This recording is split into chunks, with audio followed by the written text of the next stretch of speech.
All right, so we're back, part 2, still covering Crown Jewel. And as we left off in the previous episode, WWE's current pay-per-view schedule reads, there's no pay-per-view this December because they plan to... The December pay-per-view is technically going to be the one that takes place on January 1st. It's a New Year's type pay-per-view. I believe it's just called Day 1. But, weird. Yeah, they're kind of a weird name for a pay-per-view. But, it's essentially like their New Year's pay-per-view. And then later in the month, I think it's January 29th, they're holding the Rumble. Mm-hmm. And as I previously mentioned, they're taking February and March off. At least that's what their schedule says. And come the beginning of April, I think it's April 4th and 5th, WrestleMania in Dallas takes place. And, as I was discussing, that was kind of what I've been wishing for because, instead of having those filler pay-per-views where maybe the tag titles or the mid-card titles change, they're really allowing themselves the time. And, 2 months kind of seems like a lot, but it's WrestleMania. So, I'm really kind of glad that hopefully if they're sticking to the schedule that, they're giving themselves all that time to build up to these Mania feuds, especially with the Rumble winners. The last episode heard you recorded and archived for all time, Jack, saying that Arcade Bro was going to break up by Survivor Series. And I think that they're entering 2022 stronger than ever as a unit. You also now have just said, with all the right reasons, that you believe that there will not be a pay-per-view event between the Royal Rumble and WrestleMania. Not only do I believe, Jack, that this company is going to put an event somewhere in the middle, but I think it's going to be headlined by Arcade Bro defending their tag team championships against, I don't know, somebody. That's the fun part about these is we always get to see how well or how terribly things age. Goodness gracious. Roadblock is going to be in the beginning of March, and it'll be will Randy Orton and Matt Riddle be able to coexist? And you're like, yes.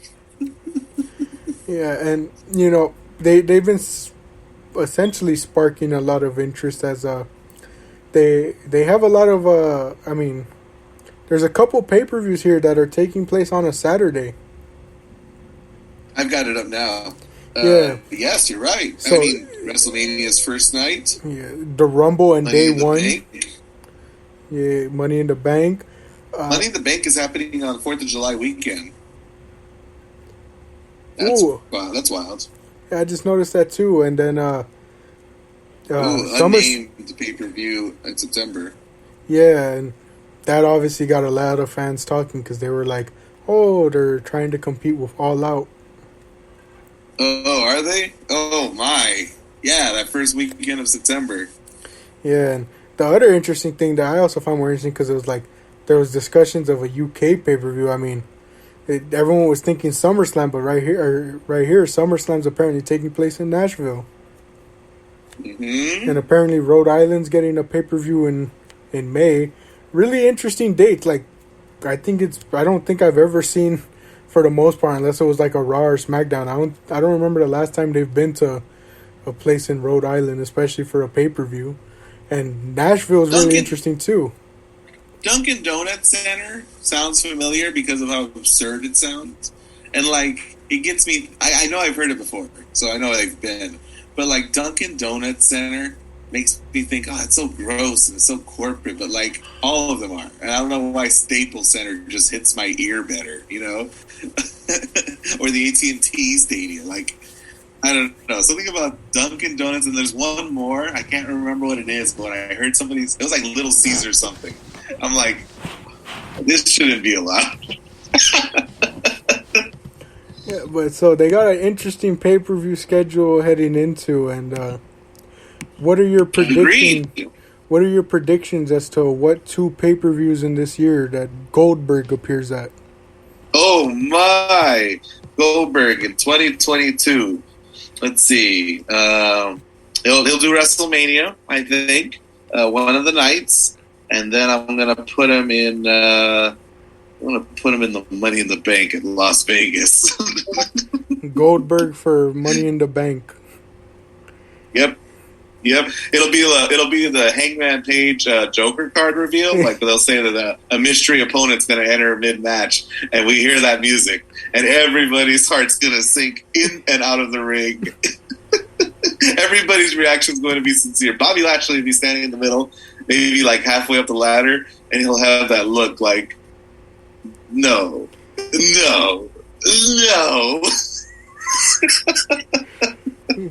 Bobby Lashley will have the same look as he did at points in the next match. Bobby Lashley versus Goldberg in a Falls Count Anywhere match. And, props to him at his age. It's surprising to see Goldberg continuing to be wrestling matches like this. I saw a YouTube video review of the night that said that for all intents and purposes, this was a pretty good Goldberg match. Yeah, and I think it was pretty good to the standards we've seen of previous, matches that he's had since his return, mainly due to the fact that there was less in-ring wrestling and more like, doing spots. Outside. Yeah, like outside spots and, different weapon-based, wrestling. All of this stemmed, of course, from the fact that Bobby Lashley laid hands on Goldberg's son, who laid hands on Bobby Lashley first. Yeah, and, I'm pretty sure even, like, that was, like, a whole basis of Lashley's promos during this build was, like, what would you have done if someone just randomly jumped on your back? You can't blame me for this build. Goodness gracious. Yeah. Bleacher Report says this is maybe one of the best pay-per-view matches Goldberg's had in WWE. Yeah, definitely a lot of, different weapon-based offense, Lashley was working over Goldberg's knee, playing up the fact that, that's the knee that injured Goldberg Goldberg had injured at SummerSlam. And then they have the Hurt Business come out and if people wanted to be their headcanon as to why they were so quickly disposed of, it's because they were tired from their pre-show match. But Jack, no, it's because it's Goldberg and he's OP. You seen Sting no-sell chair shots in AEW? They got that they got that retro WCW power-ups, Yeah, we don't know it, but somehow, some way, they've found the time machine and brought back, Sting and Goldberg from the 90s. Goodness gracious. And a little throwback to essentially Goldberg from the 90s as he's taking an entrance dive spot as he spears Bobby Lashley off the entrance ramp through tables below and pins him for the win. Nice. But, it continued to build on the story that they had of, Lashley attacking Goldberg's son. And when I named that he'd be there for Money in the Bank and interrupt Bobby Lashley's ascension up the ladder, it was with 100% the idea that this feud is over. You know what I mean? So WWE's going to rehash a definitely done feud, and Bobby Lashley's face will say that. It'll say, I thought we settled our differences.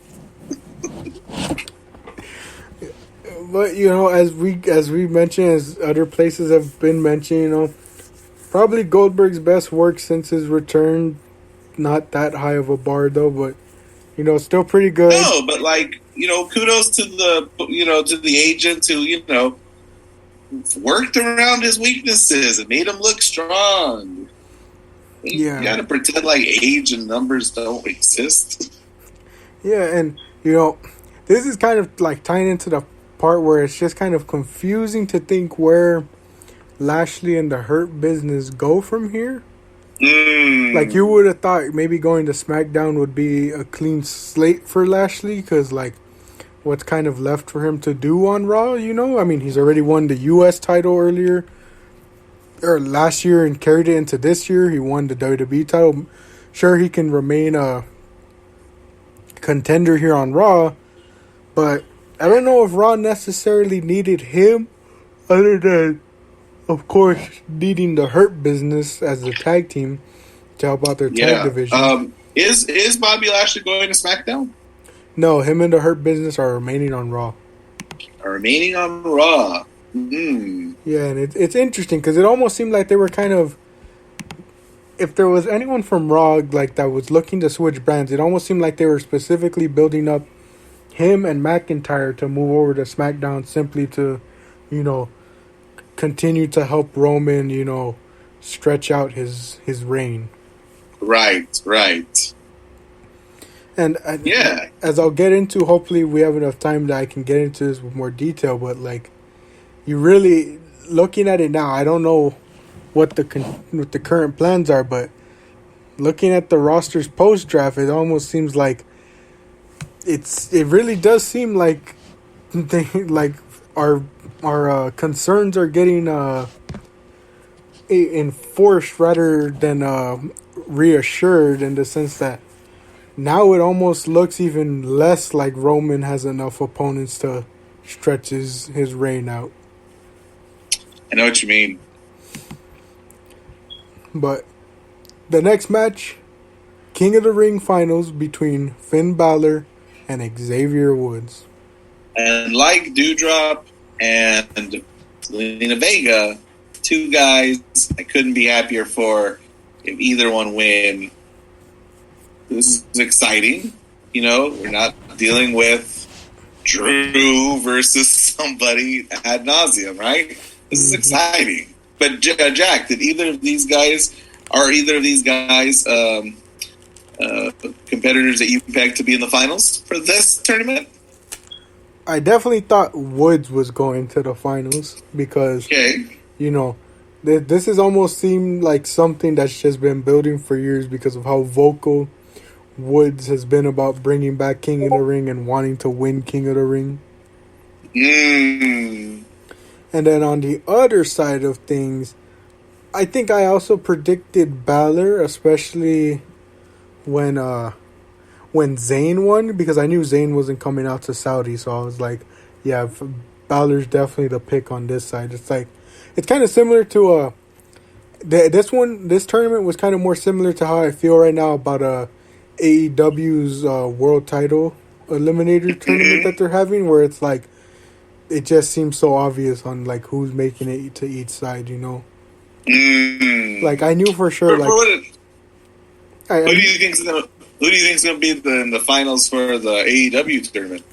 The way they've done it, I truly believe it is gonna be like before like that whole speculation that was happening about Tony Khan's like that image where you could barely even read his handwriting, but people were still somehow deciphering it to be like the full the gear card for Full Gear. It was like before even like really looking into that, just like the moment they announced the tournament, I was like, this is so obvious it's gonna be Moxley versus Danielson, because it was like Moxley's going up against 10, who, despite having the look, hasn't really been even built up like that, and for the most part doesn't have that many matches, just kind of seen hanging around with the Dark Order.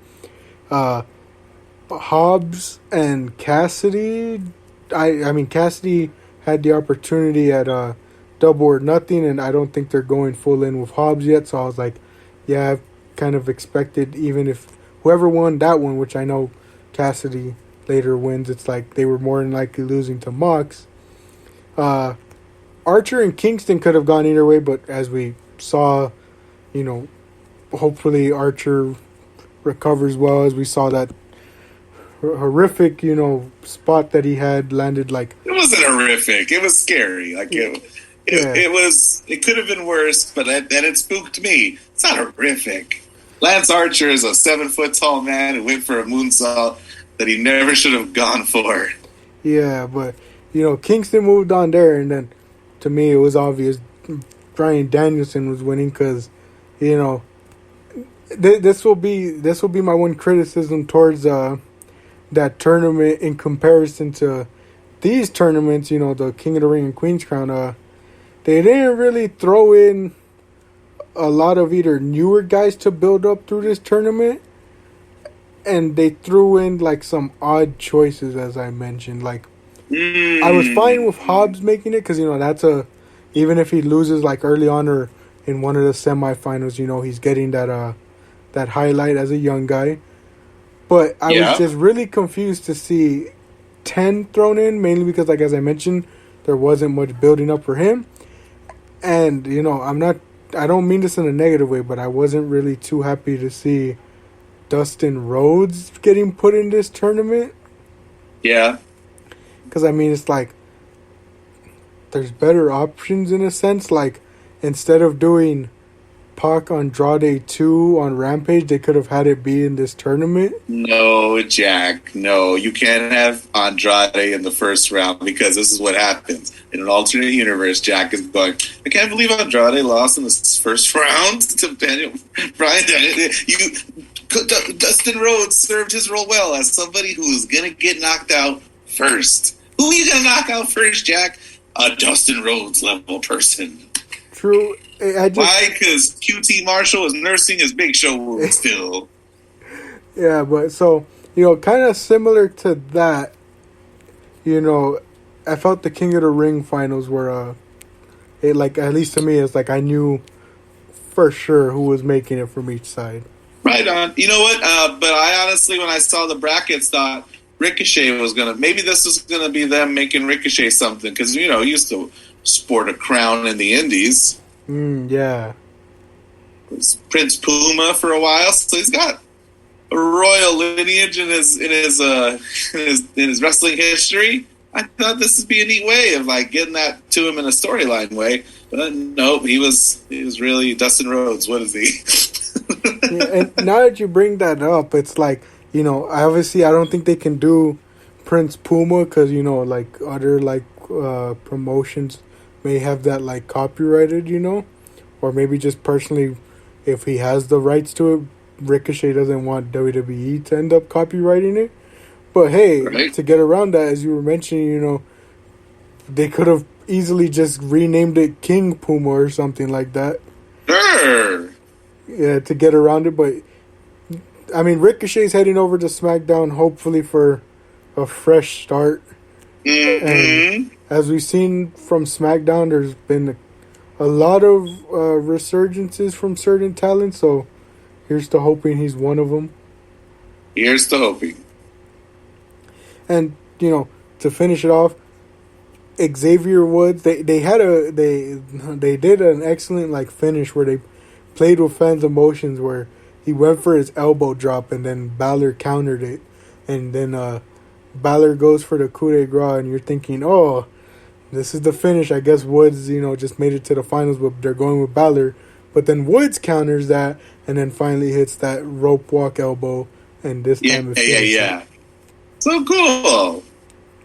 Yeah. And we don't get the egotistical heel King. We've got a dream fulfilled. Yeah. And, I guess I don't know how I missed it, but Xavier Woods has always wanted to be King of the Ring. It's hard for me to believe because of how obscure the accolade is. Yeah. But one thing that I was excited about is the fact that the remaining New Day member has his own sort of, accomplishment to look back upon. You know what I mean? Like, is he ever going to be WWE champion? Who knows? But one thing that they can't take away from him that neither Kofi or Biggie have done is that he's been named King of the Ring. Yeah, and it's not even heel behavior because as we know, the New Day have always just acted silly. But I enjoyed it when Woods went on to put on the King, attire, and he's just staring down the camera saying, I make all the big decisions now. I tell you when to cut the cameras and when to do all this. It's not heelish, it's just like cheesy. Yeah. And I don't know why it barely came to me now, but I totally forgot to mention it. It's kind of funny that the main highlight of the RK Bro Styles Omos match was not actually anything in the match, but the entrance. I don't know if you saw, but Matt Riddle and Orton come out, and they're like normally walking down, and then Riddle's like, wait, and he leaves, and Orton's looking all mad again, playing up the, how frustrated is Orton gonna get with him. And they're like, oh, like commentary's playing up. They're like, Riddle just left them out here to hang dry. But then they pan over and out comes Matt Riddle making his entrance on a camel. On a camel, because Saudi Arabia. Yeah, but I totally forgot about that, but it's definitely worth noting. And then, as you mentioned, Xavier Woods now has his own singles accomplishment, as a singles competitor. So Biggie and Kofi don't hold anything over him. And tying in, the next match is WWE Champion Big E defending against Drew McIntyre before Drew heads over to SmackDown.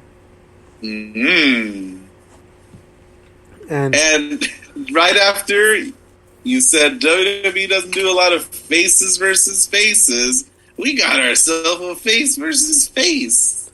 Yeah, and they did it pretty well, where in the sense that neither men throughout this match realistically even showed heel tendencies.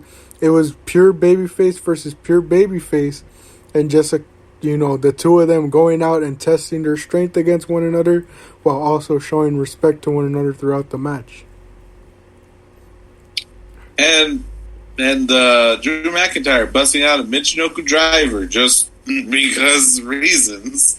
Yeah, and as I always give it to Drew, he can put on a good match. He's always been a credible challenger, and I even though they've played it to death, especially with the Bobby Lashley feud, I always praise Drew for unlike his fellow superstars who many times once they lose the title just forget about it. Drew's always had that persistence and dedication to reclaiming that title, where when he loses it, he's always had that desire to get it back and showing that need to get it back, really playing up its importance. And he even plays up the importance with this, because even though he's coming after Big E, as soon as he gets drafted to SmackDown, he says, hey, I'm still going to challenge you, Big E, but Roman on the other side, be ready for me, because just because I lose here doesn't mean that I'm not going to be coming for you and your title, because not only is he chasing the title, but he is also chasing his moment in front of the fans.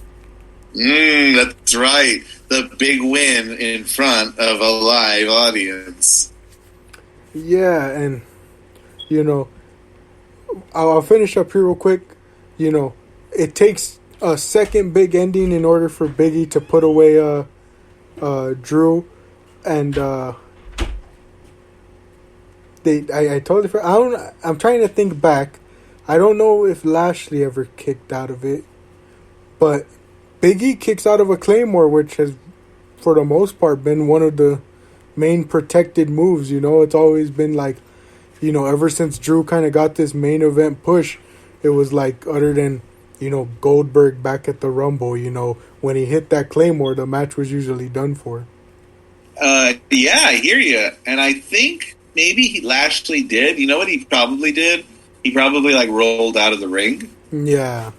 But or I hear a foot you. on the rope. For Big E to be able to power out of a pin attempt after a Claymore just makes him bigger and badder. Yeah, and after the match is done, they still show, as I mentioned, they show respect to one another, and Drew goes off, no moment in front of the fans, but looks to continue that journey on SmackDown. Mm-hmm. And I guess I'll get into it a little bit here, but people have essentially been predicting Drew over to SmackDown because it obviously gives Roman another credible opponent, maybe someone to feud with for a couple months, maybe not as long as Drew and Lashley did, but maybe a 2 month, long good old Kevin Owens run, Yeah, and I said I'll kind of get into it here. Looking at the Raw roster now after the draft, I kind of brought up Roman's run is kind of looking more and more difficult to get that. how would you say, to get that like long, like stretch out this run that he's having further than what they wanted, you know? Yeah. Because looking at the current Raw, it seems like Raw got a lot of the heavy hitters for the WWE like title scene, and as the Universal scene, it's like there's Drew. If Cesaro is still being considered in that category, but we haven't. I don't remember how long it's been since I've seen Cesaro. Since he's had a pay-per-view match. Yeah. Shaq. Yeah, and like to add to that, Brock Lesnar is such a final boss of a video game. You know what I mean? Like, who on earth do you follow him up with? And we're going to get to those two a little later on. In the meantime, we've got to talk about the female bosses, Sasha Banks, Becky Lynch, Bianca Belair, who are all striving for the SmackDown Women's title in a match that should have happened 2 months ago.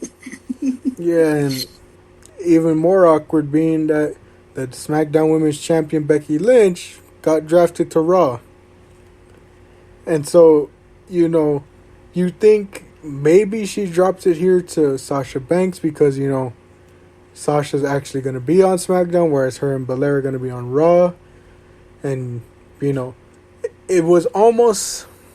Wait a minute, yeah. I didn't even think about that, but Bianca Belair was drafted to Raw as well. There's a possibility that two women could take this to the wrong show. It's Sasha's... it's her mission to save the belt, brother. Yeah, and it was almost the writing on the wall in the sense that the Raw before Crown Jewel, because Crown Jewel took place on a Thursday, that they have Charlotte versus Bianca for the Raw Women's title, and Charlotte retains, and it's kind of the writing on the wall because you realize, well, if Charlotte's heading over to SmackDown and she still has the Raw Women's title, then they're more than likely going to keep the title on Becky and just do that title swap like they did last year with the New Day and Street Profits. Spoiler alert, that is what they did. And the title swap was given just a bit more reverence than the tag team championships. I'd be remiss if I didn't point out, like Twitter did, those guys didn't get this kind of pomp and circumstance last year. Yeah, they did it backstage. Yeah, they had a backstage segment.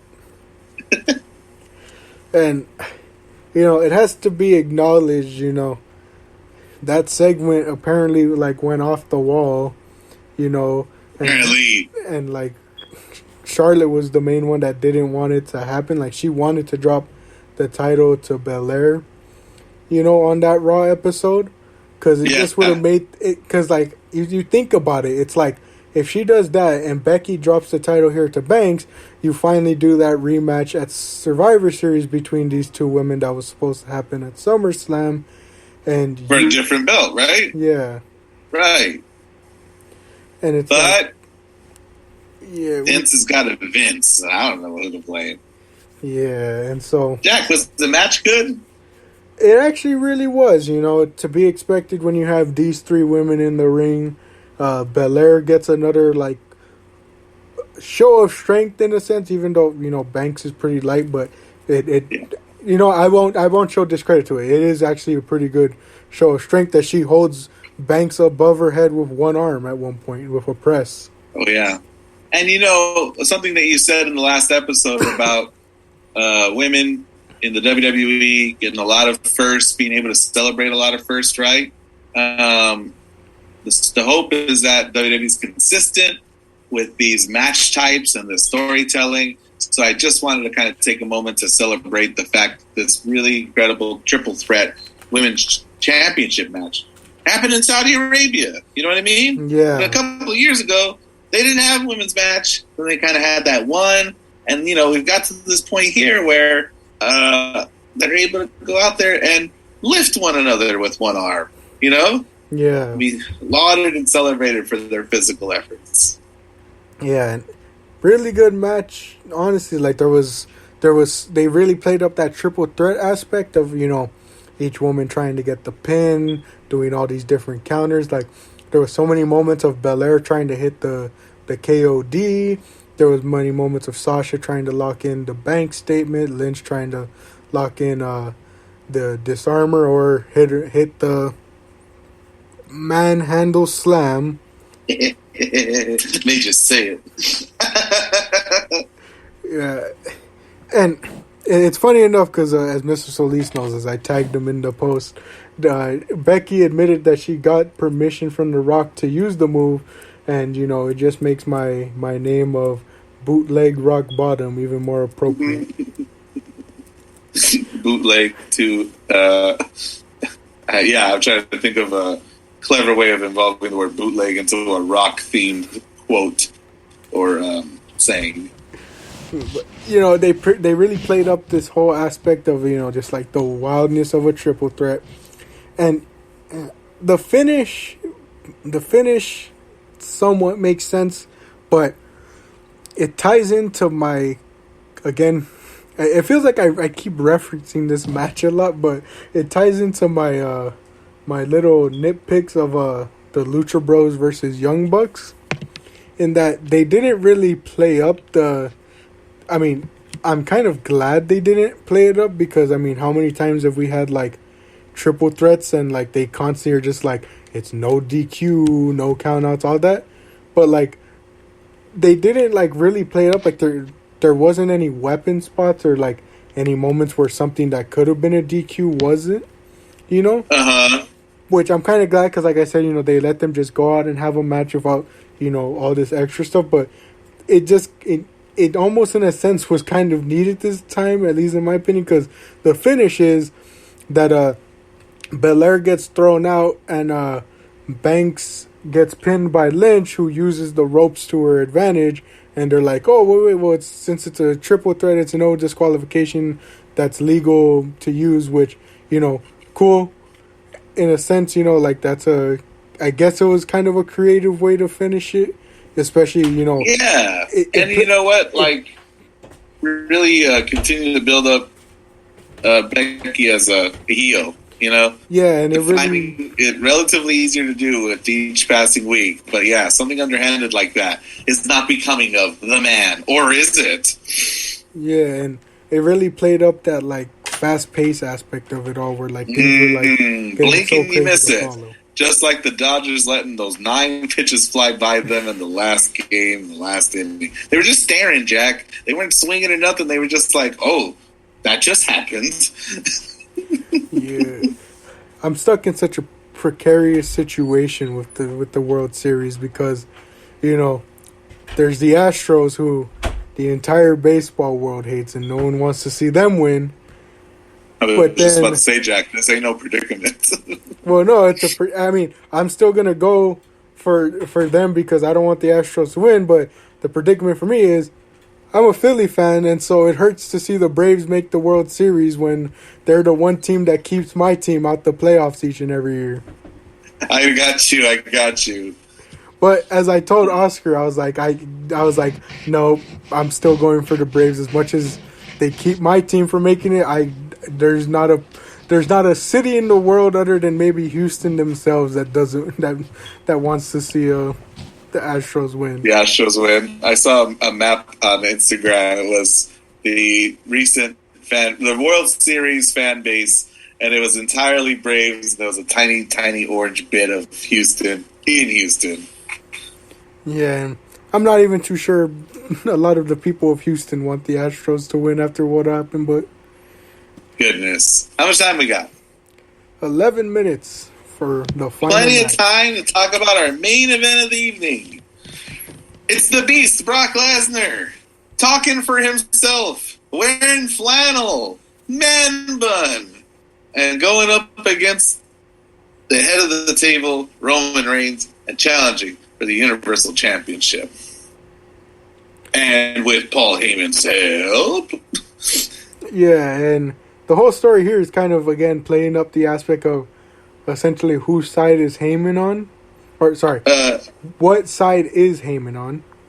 Right. And, Jack, the bits that I catch on Instagram, because I don't watch this stuff, the bits that I catch on Instagram are so good. Like, Brock Lesnar telling Roman, ask Paul that, why he let me in the building or that he invited me to SummerSlam or I'm a free agent thanks to my advocate, Paul Heyman. All that stuff. All that stuff is so good. And Jack, did you pick up somewhere earlier in the evening? Paul Heyman assured Caleb Braxton, I am going out there with the Universal Champion and I am going to leave Saudi Arabia with the Universal Champion. Yeah. Unnamed. Yeah, I really loved how Paul threw that in there. He didn't name off who was going to be Universal Champion to throw in that sense of unpredictability. And I bring up unpredictability.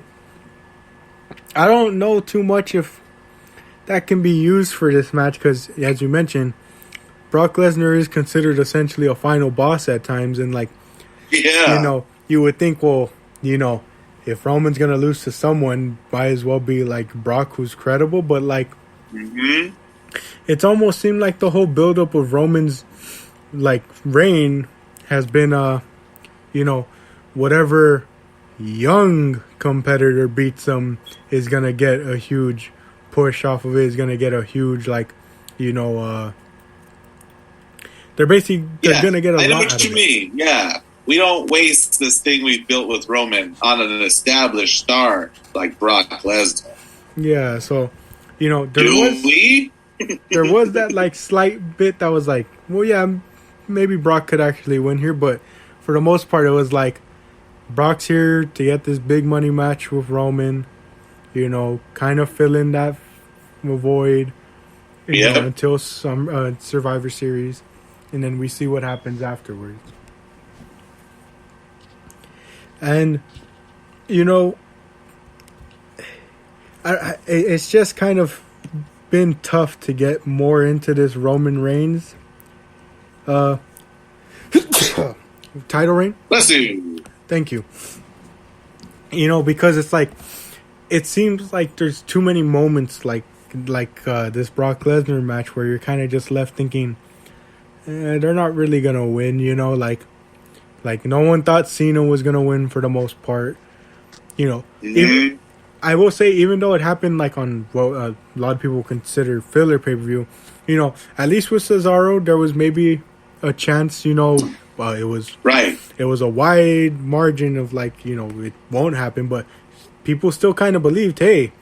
But Roman, he fit the bill. He was a young guy who could really use something like this. Yeah, or when Kevin Owens was challenging him, even though he was still fresh into that reign, it was with how many times they were facing, it could have been realistic that, maybe KO beat him and then a month or two later dropped it back, but right.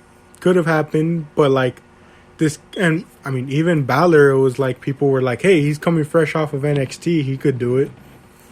Even when they brought out the Demon. It's so funny, Jack, hearing you begin to describe that you're beginning to sour on this Reigns feud because it has no end in sight, right? And it's getting a little stale, right? I can't help but just think about all the people when he won it thinks, yes, this is the move. Let him hold it for a decade, right? Let him hold it forever. We're a year later and we're going, oh no, I don't want this toy anymore. I don't want to heel Roman anymore. And it's not even a thing of that. Fickle.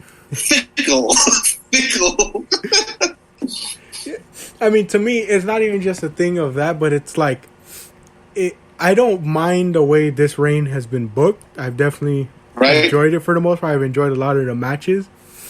But my main concern of it is just, the worry of how far are they going with this, especially because of how delusional the fans are in a sense. I've seen people trying to say, let Roman hold it till the WrestleMania in Hollywood, and I'm just I don't think they have enough people for that, So, my main thing is that if it could go on longer, if they had the guys to do it and the feuds to do it, then sure. If they want to make that decision, go right on ahead, I'm fine with it. But, my main concern is, I don't want them to go so far with it that they end up without an end goal. Ooh. Because, Roman ends up beating Brock here. I will mention the the cool spot was at the end where Heyman tosses the belt, but he tosses it into the middle. And so... and it's one of those things where you can't help but marvel and appreciate the precision, Jack. The precision of throwing a belt in the middle of two men in the middle of the ring. Yeah, like, it was so perfect. It wasn't leaning towards one side. It was just right there in the middle of them for them to pick up. You know, but so they fight over it. By the way, the entire time the ref is down, the Usos show up. Double super kick to Brock. Title shot. And right as the title shot comes out of nowhere, here comes the second ref immediately. Mm-hmm. But 1, 2, 3. Brock is beaten. Maybe he might come back for another match. And, you know, if so, does Roman beat him again? Does he drop it to Brock and no younger, newer talent gets established by it? You know, or does Interestingly enough, we know from Friday that he was indefinitely suspended by Adam Pearce. Yeah, but... because that's what you do with Brock. You got to write him off for a while. Indefinitely suspended for pushing around a few referees and Adam Pearce and Roman and the Usos. Yeah, and so... and the undercard. Yeah, and that's it was wrap. Pretty great. Yeah, and that's the wrap, and got about 3 minutes and 40 left, so I'll use this to basically discuss more what I've been alluding to. You look at the rosters after the draft, and like I mentioned, Raw really got a boost, you know. They kept Bobby Lashley, they had Biggie, and then they got Finn Balor, they got Kevin Owens, as I saw through little clips right now before we started. Apparently Rey Mysterio was being thrown into the mix. Oh my gosh, who else was thrown into the mix? Because it was a 4-way ladder match. Oh, so they got Seth Rollins, they got Edge, you know. They still have Keith Lee. They still have Randy Orton and AJ if they ever needed like a credible challenger for Biggie. Right. You know, so they got like these big names for their division, and that's kind of left SmackDown in the point where they have Drew. They have maybe Jeff Hardy for like a short filler feud. And you think, gosh, where are all the guys that you want to put up against Roman? You go, oh no, they're in Jacksonville, man. Yeah. And so it's like, I mean, maybe if Nakamura drops the IC title, they do a feud with Roman, you know? Maybe they throw Ricochet at him. I mean, they threw Ricochet at Brock. Hey, what about Jimmy Uso, who was never on his side all along?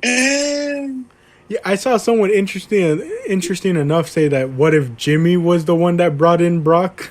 Just because, you know, he never actually aligned with Roman. Too good. That's too good. Yeah, but so it's like, looking at that, it's like, I don't see enough challengers for Roman to make, like, and the thing is, you know, as I brought up, people are like, oh, McIntyre's there. But doesn't McIntyre seem more like a WrestleMania type thing, you know, for Roman? Because, like, you know, that plays up him, or like maybe Rumble even, but like, you know, if the whole, I'm trying to think of just like who they could throw at Roman. My last prediction to be recorded and archived by this podcast is not the final boss, Brock Lesnar. No, but I'm going to say it's the DLC character himself, The Rock. Yeah, although The Rock, you know, people think Hollywood, because Hollywood Rock, you know, that does seem like the end goal for Mania, which probably means, you know, after Survivor Series facing Big E, they throw someone at him for day one. Probably Drew, honestly. They probably throw Drew for day one and then Rumble again. And then The Rock returns and starts that build up to Mania. But again, kind of like what we were saying, I don't think that ever needed the title. But as always, I'm going to just show Fate that they know what they're doing more than I do. And I'm going to buy Full Gear. Yeah, I definitely will be buying Full Gear. I have the money for it, and I want to see Adam Page win. Oof. Yes. Yas Queen. But so, close out here with very little time remaining. I've been your host, Jack, joined by my fellow guests. Mr. Solis, thank you for having me, sir. As always, sir, it's always a pleasure. And as always, thank you for joining us for another episode of Season 2 of the Rule 34 podcast. And if it exists, we have an opinion on it. Thank you, and we'll see you in the next episode.